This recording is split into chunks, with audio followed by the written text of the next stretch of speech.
The Lord be with you. And also with you. A reading from the Holy Gospel according to John. Glory to you, Lord. Many of Jesus' disciples who were listening said, "This saying is hard. Who can accept it?"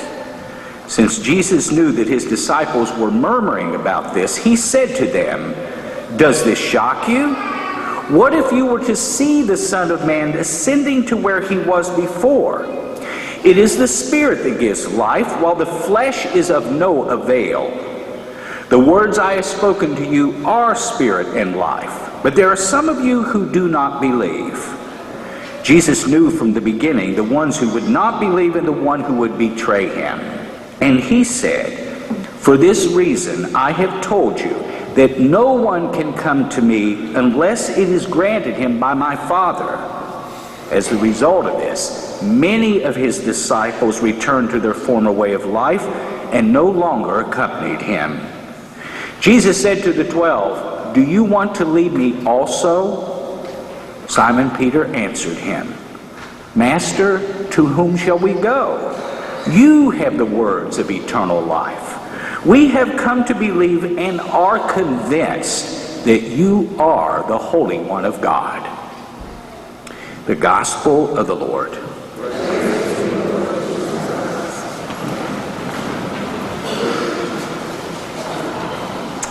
Good morning, everyone. I'll let you in on a little secret. One of my hangouts, places that I love to go to visit, just to get away from it all, is Hospice House in Huntington.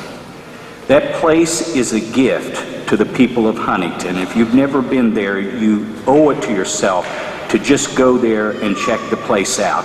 I like to go and sit out on the porch they have out there that's right across from the river and just spend some time chilling out and praying. So they know there at the Hospice House staff that anytime they have someone who is dying who has no minister, I've told them I don't care if they're Buddhist, Muslim, it doesn't matter to me. If they need someone to be with them, I will go. And it's always very important for me to go. Well, this week I got a call to go to Hospice House. All I know was it was a male and his last name was Boudreaux. Now, Boudreaux is a Cajun name, and I've never met a Cajun yet who wasn't Catholic. So I didn't know exactly what I was getting into, but I went up there, and I remember as soon as I walked in the room, I saw a sight that I've seen many times throughout the years of working with cancer patients. There he was in his bed, skin and bones basically, wrapped up in a fetal position, and he was comatose. And I found out that he was suffering with metastatic cancer that was the result of exposure to Agent Orange, a herbicide that was used over in Vietnam. And so as soon as I came into the room and I looked at him, there was a woman sitting to his left in a chair. As soon as our eyes met, she just started sobbing. And she came up to me and she introduced herself, and she told me that she was a very devout Methodist, and which is no problem for me. And then she just said to me, "Please, Father Jim, do something.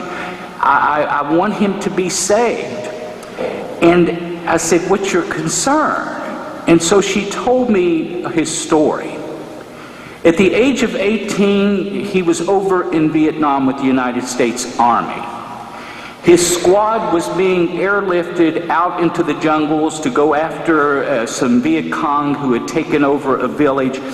And while they were in the air, Viet Cong shot an RPG at their helicopter, which knocked it out of the sky. Everyone on the copter, including the pilot, was killed except this one soldier. And so he was immediately affected by what we call survivor syndrome. People who survive things like that carry a tremendous sense of guilt, and soldiers are highly susceptible to what we call suicidal ideation. They don't want to live because everyone else died. And so that experience over there really, really traumatized him, and he really didn't get enough chance to recoup from that he was sent back out into the jungles again, where he would enter a firefight with his new squad. He would be wounded in the course of this firefight, and he would earn the Purple Heart. So this man, as far as I'm concerned, is a hero. But you have to understand, I have a special place in my heart, and one of my priorities in this life, just next to children, is our wounded veterans. Because the way I see it, they gave their lives for their country. How can I say that? If they came back alive, well, you don't have to come back in a body bag to have given your life for the country. These men, some of them come back so severely scarred psychologically and emotionally that they simply cannot function anymore in the way normal people function. So they really are what I call the living dead. It's a miserable existence, this post-traumatic stress disorder. Well, she was telling me that when he came back from Nam, he immediately divorced his wife. They had 2 little children. He completely disowned his family. He would meet this second wife, this Methodist, several years later, and they married. And as they were moving into their home, she made a comment to him. She said, "How come you're not putting any pictures of your family up and around?" And he told her, he said, "The only family I have went down in that copter in Vietnam." He totally turned away from everybody, his children, his parents, everybody. And the reason for the call to the hospice house, he also turned away from the Lord. She said that he had told him at the beginning of their marriage, he had told her that he was baptized, made his first communion as a Catholic somewhere up north. He even had a Monsignor that was an uncle of his. He said, "They shoved Catholicism down my throat when I went to Catholic school." And he just couldn't believe that there was a God, given what he saw over in Vietnam. And this is uncommon. And so that's the reason why she was saying to me, "Please do something, Father. Please tell me, please, that he can be saved, that he's not going to go to hell because he turned away from the Lord." And so we prayed, and I gave him the last rites of the church. And now to our gospel. We've been hearing for several weeks, in case you've been away on vacation, from the 6th chapter of John's Gospel. And that chapter is very important because it serves as the foundation for the Catholic teaching on the presence of Christ in the Eucharist. And it began in verse 1 of chapter 6, if you recall, with Jesus feeding 5,000 hungry people with a few loaves and a couple of fish. And no sooner than he fed them, only in John's account of this story, does he tell us that Jesus flees the scene and heads for the mountain. Why? Because he knows that the rabbi had taught these people since they were children that anytime anybody comes on the scene and gives you a lot of food to eat, that person is going to be your king. Crown him a king. And you see, Jesus doesn't want to be a politician. He wants nothing to do with that. So he takes off, only to have the people catch up with him. And if you remember, when they catch up with him, rather than say, "Gee, thank you for the bread," they look at him and say, "When'd you get here? When'd you get here?" You know, and then they say to Jesus, "Hey, that was a nice trick you did. Give us some more." To which Jesus says, "Well, you know what? You only looking for me because I filled up your bellies, but your bellies are going to go empty again. You need to be looking and working for something much more satisfying." And they're looking at Jesus, and so they say to him, "Well, if you're not going to be our spiritual vending machine and give us bread on demand, then show us how to do that cool trick. That's a cool trick." You know, and Jesus simply looks at them and says, "I am the bread that came down from heaven." And they snort and giggle and say to him, "Well, you know, wait a minute, we know who this guy is. He's from Nazareth. We know his mom, we know his dad, we know his family." Excuse me, I don't know where our shorts coming in here. Okay. That's because I'm getting fired up. Let me just go to this pulpit.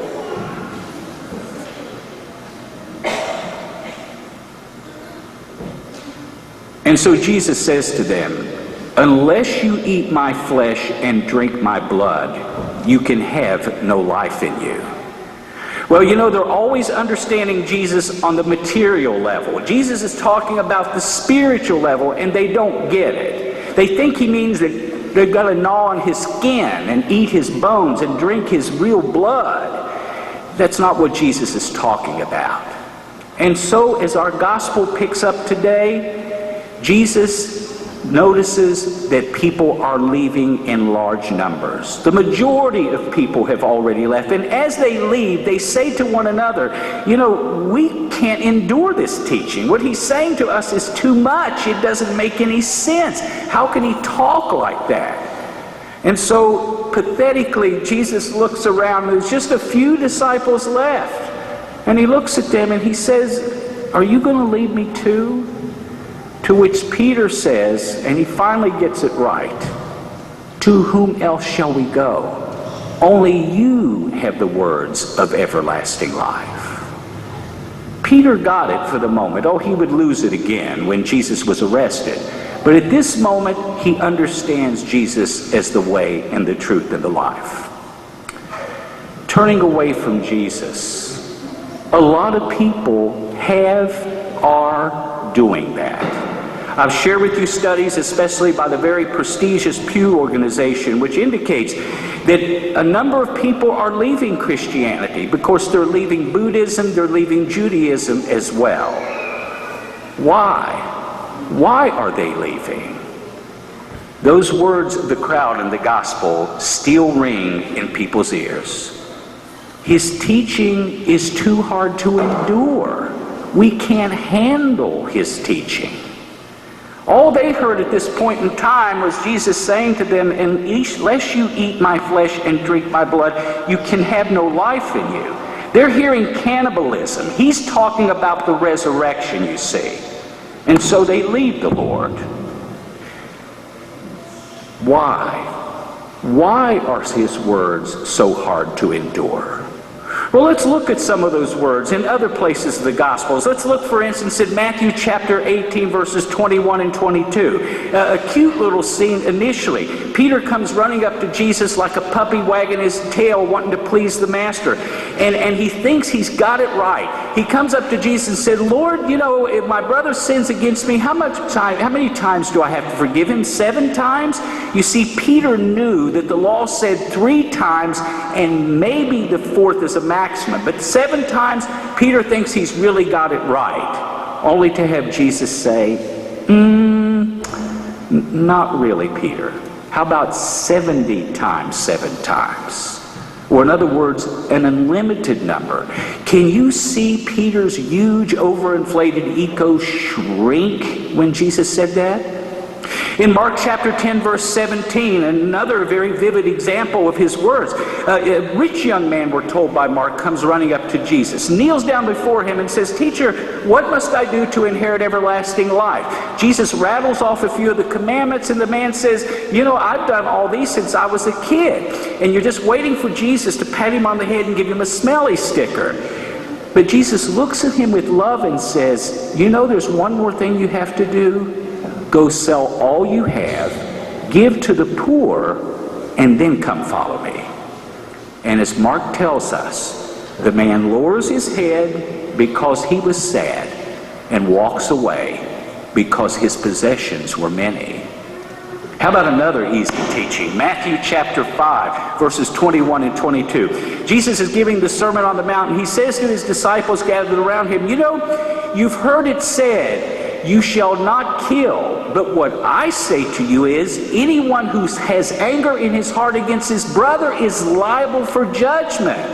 Oh my goodness. And then how about this one for a follow-up? Matthew chapter 5, verses 43 and 44. Jesus says, you've heard the commandment, you shall love your neighbor and hate your enemy. What I say to you is, love your enemy. Pray for those who treat you like garbage. Ooh, my. Is he serious? Absolutely. So it's easy to see why some people have had a difficult time with this. These are not easy things to do.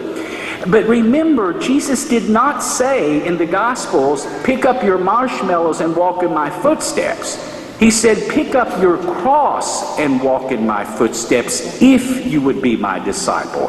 It's going to cost you. But you know, people don't like pain. They don't like suffering. They don't like cost as that.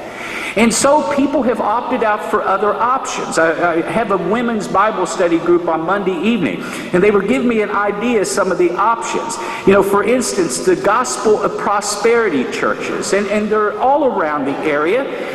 They're fundamentalist sects, and what they do is they take the Bible and they identify certain texts that basically say, if you please God, if you do God's work, you'll have plenty of wealth and money. I wonder how they're faring in the current recession. I don't think too well. And then the New Age religions.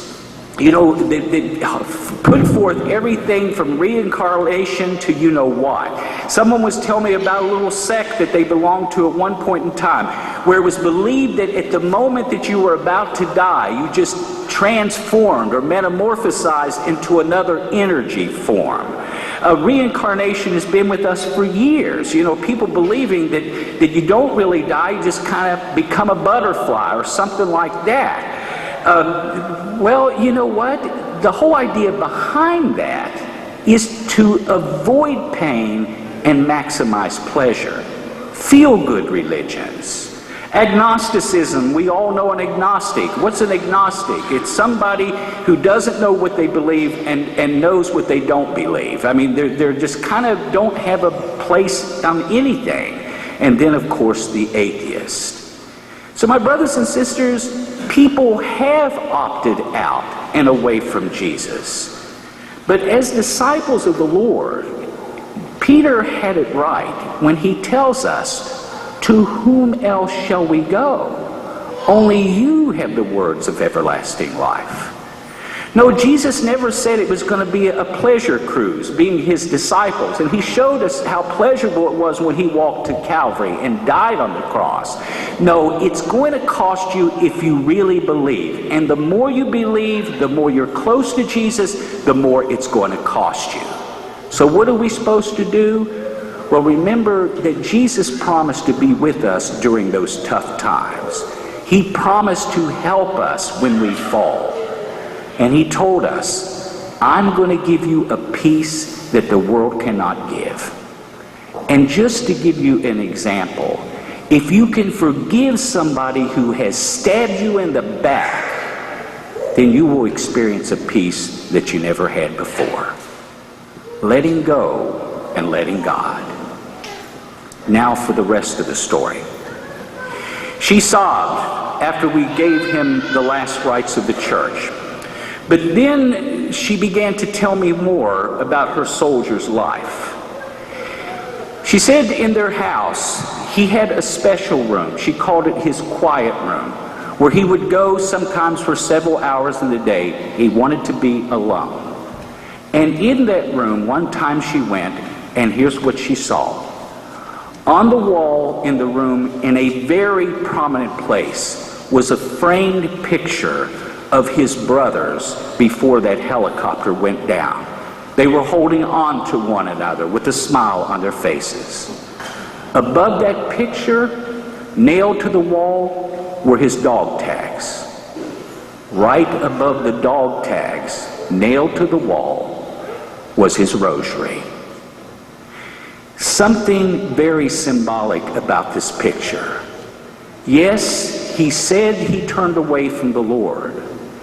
What's that rosary doing above the two most meaningful things below it? I really believe in my heart of hearts that a little flicker of his Catholic faith was burning all along. She couldn't see it, others couldn't see it. He even told him he wanted nothing to do with the Lord. But you know what? As Paul would say in Romans 8:31, what can separate us from the love of God? This man, because of his mental and emotional disorder, this hero who gave his life for our country, his heart and his mind were knotted up.